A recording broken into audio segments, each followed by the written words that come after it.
प्रहरीले सुरक्षा व्यवस्था चारैतिर कडा बनाएको थियो। कुकुर भुक्यो, नेहाले टाउको हल्लाइन्, तर केटाहरूले तुरुन्तै गाडी तर प्रहरीले ब्यारिकेड लगाएर उनीहरूलाई पक्राउ गरी छाड्यो। उनीहरूलाई किन पक्राउ गरियो सुन्नुहोस्।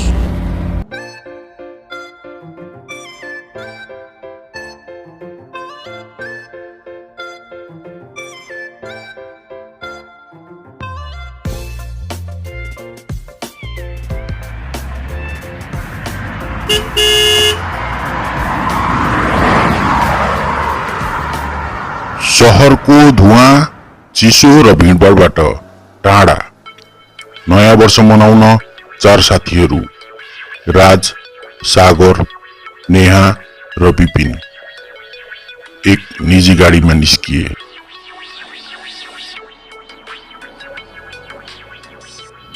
ल है गाइज, यहाँ चाहिँ हाम्रो ब्लग बन्दैछ।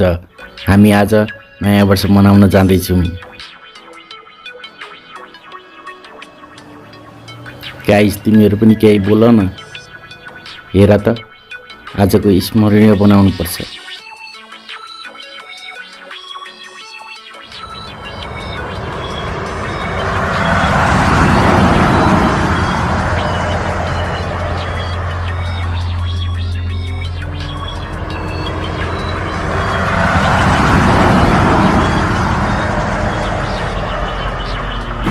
ब्रो, बाटो त एकदमै सुनसान छ। जिपिएसले पनि काम गरिरहेको छैन। उनीहरूलाई थाहा थिएन आजको रात उनीहरू फर्किन नपाउने यात्रा सुरु गर्दै थिए। गाइज के छ तिमी प्लान हो कि मिस्टेकले हो?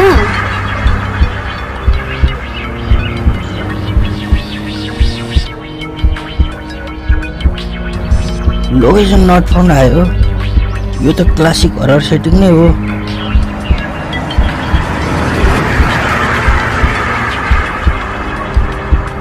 अहिलेसम्म त ठिकै छ। इमर्जेन्सी सिचुएसन चाहिँ नआओस् है।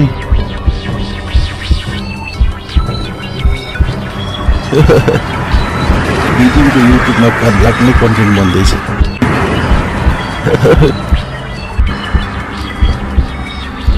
जस्ट यो अन्तिम कन्टेन्ट नहोस्। आज हामी साथीभाइहरू नयाँ वर्ष मनाउन जाँदैछौँ। कति रमाइलो हुनेछ यो क्षणहरू।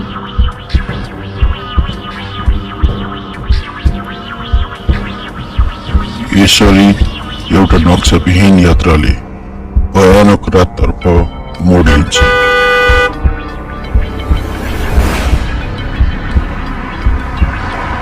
3 घण्टाको ड्राइभ पछि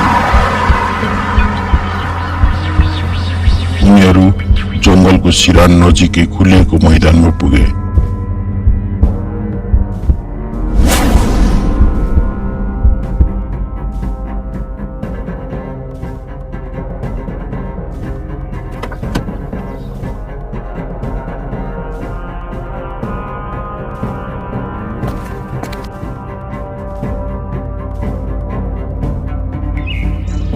वाउ, कस्तो राम्रो ठाउँ।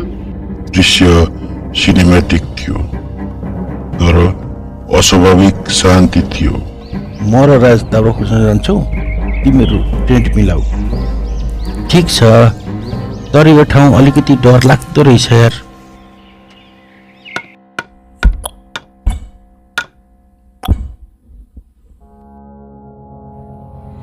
हामी दाउरा लिएर आयो है गाइज।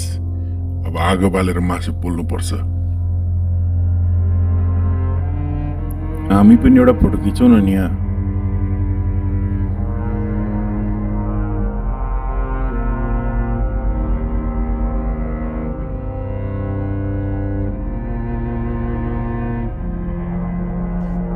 अन्धकार ओर्लदै थियो।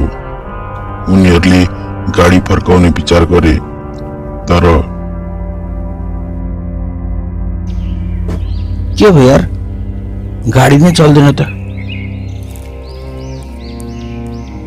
ब्लक सबै ठिकै देखिन्छ, तर गाडी के हो?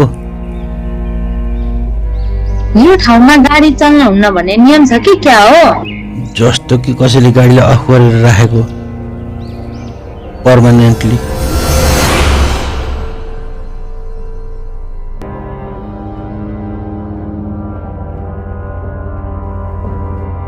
रात गाढा हुँदै गयो।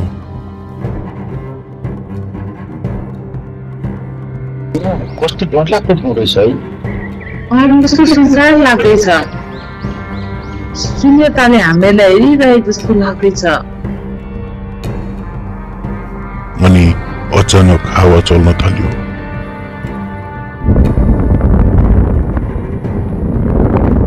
झाडीहरू हल्लिए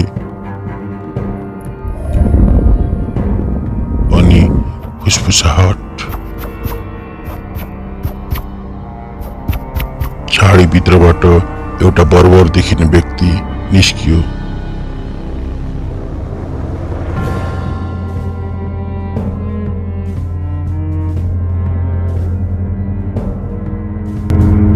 त्यसपछि त्यो मानिसलाई केटाहरूले फोटो खिच्न खोजे, तर त्यो मानिसले फोटो खिच्न मानेन र भन्यो, आज तिमीहरू मध्ये कसैको मृत्यु हुनेछ। सबैजना डराए। त्यति भनेर उक्त व्यक्ति गायब भयो। उनीहरूले यताउता हेरे, तर कसैलाई नदेखेपछि उनीहरूले भ्रम सम्झेर आफ्नो आफ्नो टेन्टमा गएर सुते।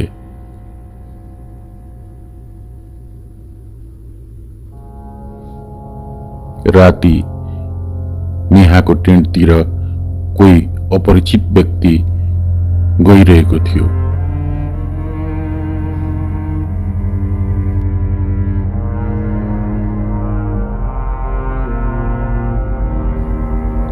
त्यसपछि नेहाको चित्कार सुनियो अनि केटाहरू जंगलमा थिए।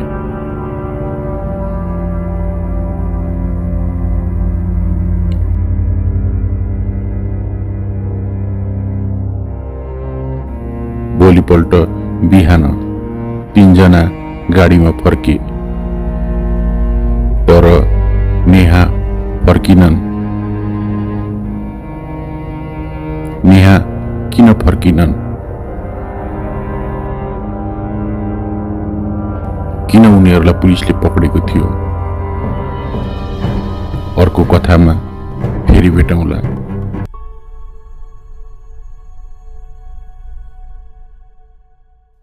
यदि तपाईहरुलाई यो कथा मन पर्यो भने लाइक, कमेन्ट, शेयर र सब्स्क्राइब गरिदिनुहोला। अन्य यस्तै कथाहरू फेरि पनि उपलब्ध हुनेछन्।